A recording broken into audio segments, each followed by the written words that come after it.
ngarang the Manipur People Convention hai tare aduga koigi chahi ani mapung phabagi kuki narco terrorist singna koigi landara khibu numit hai tare koigi general community oiba mite community na hanbani wahan thokte badu madumakti natte nai thamjage adu particularize taro kanda ngasi de koina kaino si mite community lan tawne dum hallaga chatkre adu masing organize to si kokomi amadi people of Manipur punna khusamnaraga tawkhibani masigi pose koi tasengna adum amubu mayekna dum yega le herogadaba numit ama oire khoigi me ahum maseko adana khoi shumba khoigi kokomina lokhal aiba khongthang sing ase ngaside khoi Manipur se khoi popular government am leiringai matamda khoi praja singna pamba thabak throm mayam ama tawdaba aduga khoina India gi lengakta khoigi India gi lengakta thajaba thamaganda Indian Union na tilla matungda 1949 gi dagi hekten gi matungda ngasi fawda parakpa aduga government pare iba aduga khoigi kaino haita legislative power piriba lawmakers singina chapchaba law ama Manipur state ki oinadi aduga constitution na provide toriba constitutional safeguard amri protection ji phajana piba yaba law amata ningthina maintain toroga semaga thamam dabdugi ngasi gi chaitheng ama phangbane lawi aduga aikhoina ta sengna haiba target swai de koina constitution gi article mayam ji nainabagi loibisu nairoi ngasi atianma mikop news paper gi smaina koina ngatang heading khana basu nainabasu loiroi adubu aikhoi ngasi de aikhoi constitution ni piriba magi framework tugi manungda chatpa pamba adugumba rule of law lehenba pamba law thugaiba pamdaba aikhoi proof singa law thugairaga nungai jaba aduga law thugaira kana penjaba proof amaga ngasidi khatnaba dongna wahan tok khalise aikhoi law thugaiba pamdaba mayamduna madu yaroi hana madu ningsinga kana masigi potse tongan ba memorandum tara haiba tare madu aikoina government of India gi mathakta aikoi tasengna hojikti popular government leitrabnina president rule leirabni thamgi wafamni tasengna government of India na constitution provide toriba article constitution article sing the yauriba singji manungda tawgadabani nataga tawroidabani nataga masi tangai fadabani haiba singsi tasengna ngasi praja miyamna uraktabaduna maram oirakanda ngasi miyamgi oiba adumba movement nama ihawama tasengna kokomi ga loinana sagatlaga masigi numit asi palan tawbani aruga tasengna ngarang mafam jaga singda palan tawbase ekhoi mai pakna tampaki lamdam singda pangthokhi hana ai logjai aruga nakalamaromda ekhoi singi aduge jaga maruina particularly kangpopi amadi sosampur maruina ko sigi mana konba jaga singda kuki gi adugumba moigi CSO singna tawnaba honagiba thorom sing ngasidi mai paktaba mi mayam tingidaba mayam ama ngasi paper da fongi adubo jaga khara da ekoi ta sengna makoina nomai kapu selup torubagi koitan tanaraganda ekoi police na fare khulai khara moigi double barrel manga truk fare camouflage koigi war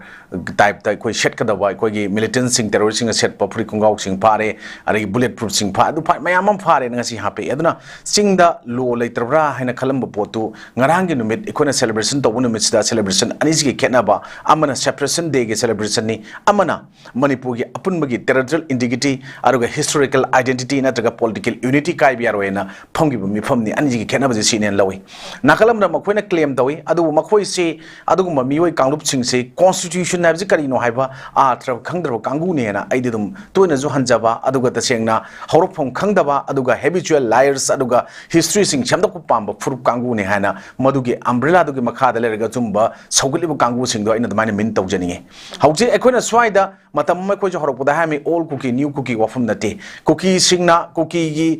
magi kaino singduda magi yawgani natra yawroi haiba potse masage ayaba yawdana nongmai berel matonda madu kihallaga namma kanda masi cookie gi umbrella du tukadabnena tukhan gi wasingdo ngasidi masana madu yaningdaba potse open tholaga ngasi adugumba makoina separation day or madugi makoigi separate administration gi kaino tawbun numit ni hana khallakanda makoina phangabugum India gi constitution na ayaba pirabagi mawongda ngasi makoina lauriba kholiba mayam do ngasi di makoigi praja miyam gi nataga civil society organization singa toriba pochingdo marugi support kanamta leitre habdo mayek sheli sengi kaino haikanda mi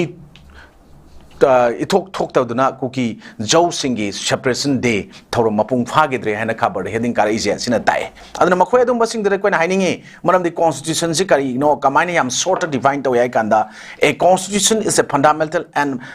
fundamental document that establishes framework or foundation or fundamental document or foundational document haiba tare ko that establish the framework of a government and define the basic right of its citizen haibani. It outlines the structure, power and duty of government institution and has a limit on the power. In short, Constitution is a rule book for how a country or organization is governed haibane. Sigi posi wokta art ningtina makoi khangdrabani aduna taseng nangarangi convention na tongan ba warip mayam ama lowda akoigi national highway singda ayat apan pin chathokchen tawba yahan bagi pot yauri adagi state ki oiba fellows mayam jigi acknowledgement tawbina pot yauri adaga government gi narratives mayam amagi rejection piri ko adagi koina proxy war ni government war na tawriba pot se government indian tawri se masi immediately foreign kind of hensing yaure aduga any form of kari hai tare ngasai indirect support to the Sioux group, particularly koi KNO UPF sige operating in the state of Manipur do madugi form the seize the wadam ni hai port yauri ada restoration of fundamental rights yauri ada free and safe movement and hai jabadu yaure ada legal action against unlawful anti peace activities to mathake madam da unlawful oiba adugumba anti peace activities to sing do legal action lokol hai do ngarangi adum bada dik sesengna gan chel ko pi budugi matang da lokol pakhara ju ure adana koko migi people gi voice se ngasigi lenga pandraga su ikoigi article 356 chala go president rule suspended animation thangra matu president lay base sigi manungda ngasi ta da ya da bagi madugi potu ngasi tarak pa hawrobra praja miyang gi movement ji cancel lakpa dagi ai laujai sigi ngarangi kano si ikoi mahi yale na lobu tabani aduna protection of forest and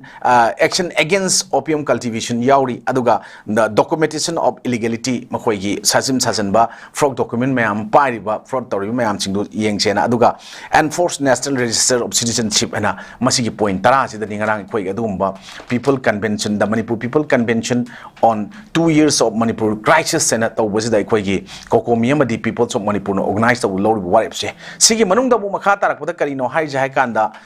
to restore basic human rights na makoi na point nipan khak ekoi adumba convention no warip lawi madu kari no hai kanda koigi internal displaced person sing che magi masagi mafum sing da hanjalan bai wapam yauri fair and educate compensation makoi da chap chaba piba aduga right to education for children aduga justice for the missing mangraba sing dugi aduga protection of farmland and farmers aduga pending farmers compensation and protection of scarce indigenous sites equal religious places me amama kobru guma thangjing guma gi jaga sing aduga missing person status sing che masigi potsi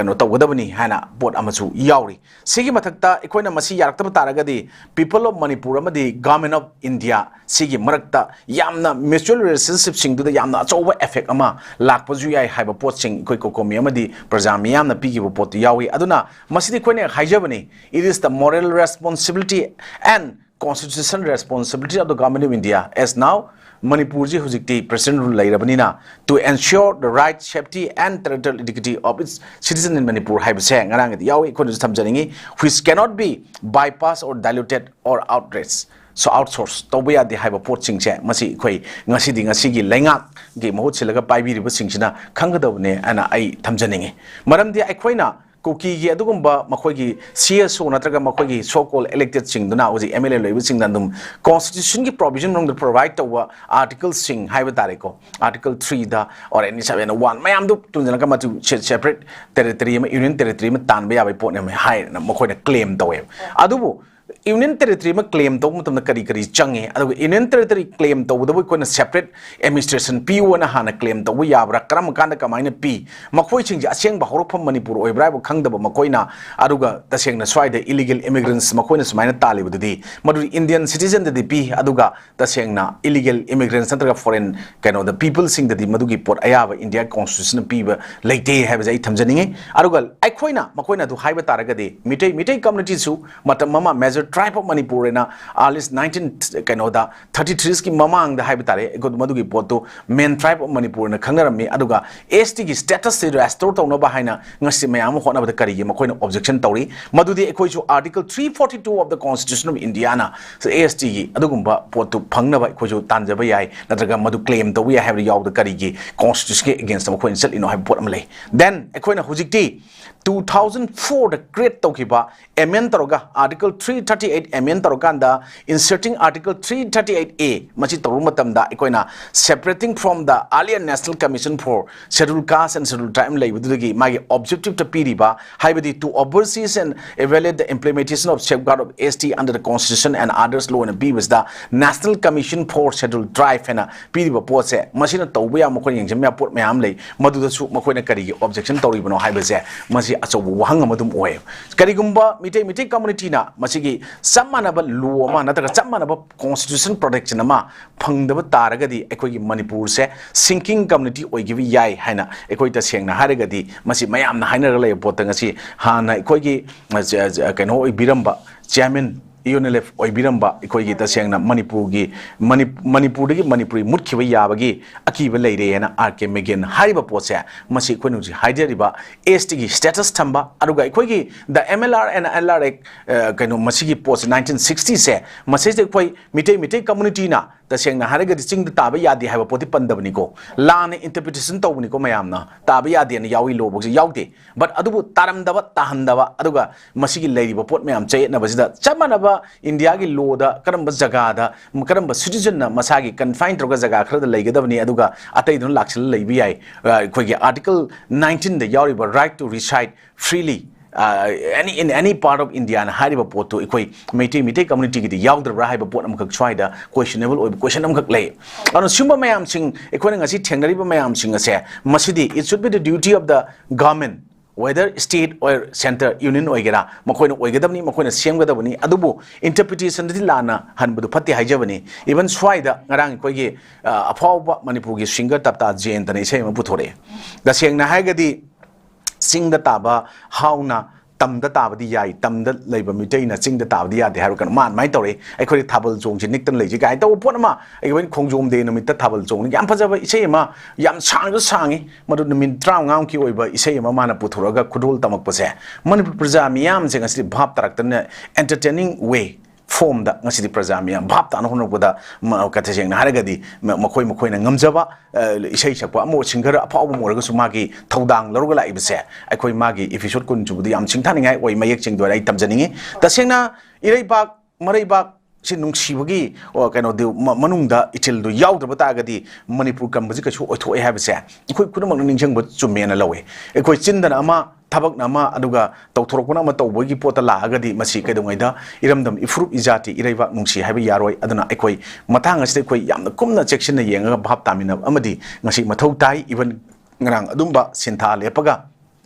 kokina landar ki bachai ani suba numit ki thorum paksana pangthokko manung da sudum numidangi matamda tonganba lila mayam ama tawdana tawba mayam ko thengnei ko masi swaida ikona lila tawbiriba aruga artist mayambo hanthana yengbu wafam dinate khasiktang numit sumadi bhap ta minaraganda tasengna madumaksu madu thing tawbidana nongala ngasi dagi hawborsu tawbirambo oragadi ekoi si apunbagi saktam sagatpada ekoi amana ekoi tasengna leader leitabadongna ekoi gi tasengna haragadi ekoi amana haragai dawni gi aiju leader ni mas leader ne khanbagi type chatlagadi ekoi mai papa ngamoi ekoi tasengna kokomi gumba or ani amuku oigera UCM oigera atoto mayam su leikoi na maming khara common oiba khara panjabani adu program yam oigera apunba mayam amana lewak miyam gi apunba ware ama lawmin na bagi numitta ekoi noma katang sintha lepakanda noma katang ekoi na adugumba numitchima pangthokna bo khona bada sumba machet makai taba mayam ama natraga wakhal mapung phada ba manba mayam ama even ekoi na kano lila gi anumba drama yengbagi mayam ama ekoi